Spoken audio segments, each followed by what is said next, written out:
Hi and welcome. We are going to take a look at a piece called A Toy, and it's from a collection called the Fitzwilliam Virginal Book, a collection of very early 17th century keyboard pieces. So the sound is quite different from more contemporary piano music. I'm going to play it through nice and steadily. I think one of the key features of this piece is this descending 5-note thing that we hear dotted around throughout. Let's just go on a hunt and see if we can find it. The piece obviously starts with 1. There's also 1 in the left hand in bar 5, starting on a D. We see them on the second line as well.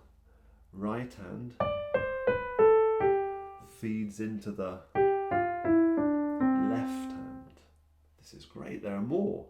There are some in bar 13, all interlaced. A quiet one with the right hand, a loud one, a quiet one. So clearly the composer, we don't know who it was sort of playing with that idea and moving it around the keyboard. Let me go through really steadily, both hands together I think, and we'll see what we discover. I need to start quite loudly. There are 3 beats in the bar. There's 1 sharp, F sharp, so I think I'm probably in the key of G major. Here we go. I'm thinking 1, 2, 3.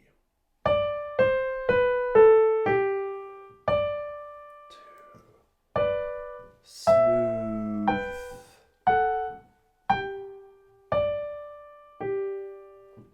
So just that first bit, we need to start loud, but we've said that. In bar 3 we've got those notes that are really linked up.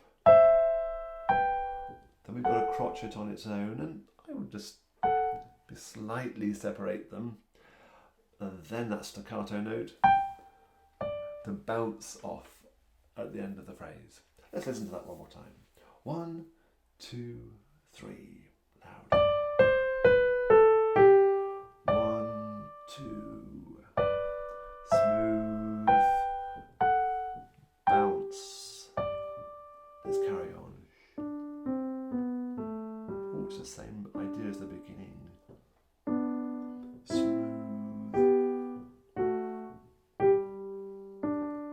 Very similar to the start, wasn't it? And then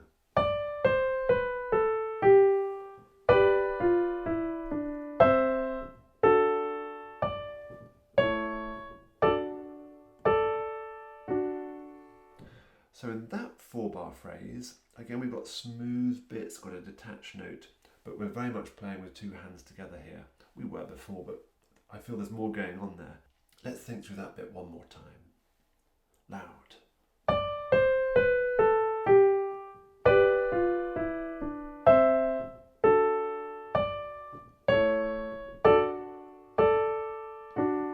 I'm really taking care, when I have 2 beat notes, when I have those minims, I'm really making sure that I hold them on, give them their full value.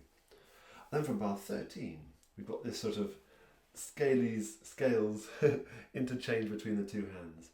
1 loud and then 1 soft. That's how we go. 1, 2, 3.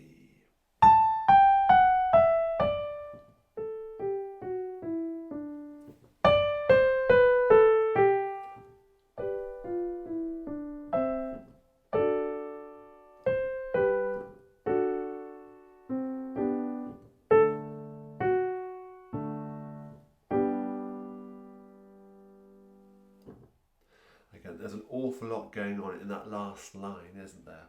I think the last line is probably the most difficult of the whole piece. Again, I'm thinking to hold on to my minims. Am I just playing smoothly? Am I playing detached? Let's just think through that one more time. I'll go from bar 13 again. 1, 2, 3. Almost like an echo. 2, 3. 1, 2. Now even slower. Move the hand a little bit. And even though that is playing smoothly, I've got to go and grab that G. That's tricky. Bar 17. absolutely together there. And then I've got to move my right hand. And notice how the right hand in bar 17, the melody, is then picked up by the left hand a bar later. It's great.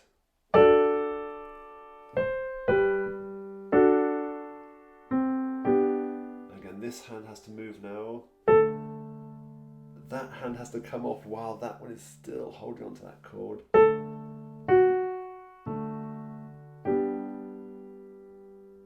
Great way for developing that. You're playing your scale of C major, for example, in contrary motion. I wonder if one hand could do staccato while the other does legato. In that penultimate bar, bar 19, we had to do staccato in the right hand. Let me try.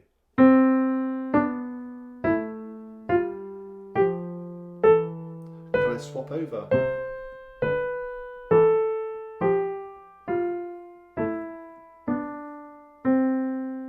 So that will start to develop the idea of one hand doing something different to the other. Let me now play it all the way through. The recommended tempo is 126, and there are 3 beats in the bar, which will sound like.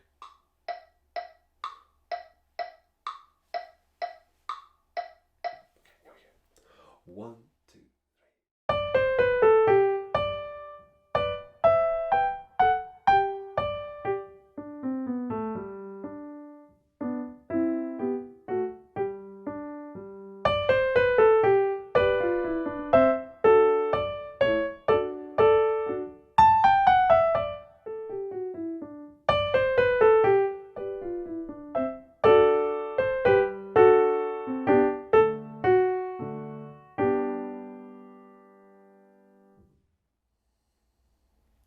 And did you notice it's not marked, but at the end of pretty much every piece, there'll be some sense of it coming to a conclusion. And usually that means just ever so slightly pulling up the tempo, just to announce the end of the piece. And that final chord, plumb absolutely all 4 notes together. It's a great piece. This little tutorial was produced for Bala, who is learning this piece. And good luck, or your child is learning this piece, I'm not quite sure. And good luck, and if you have any further questions, please don't hesitate to get in touch. Take care, bye-bye.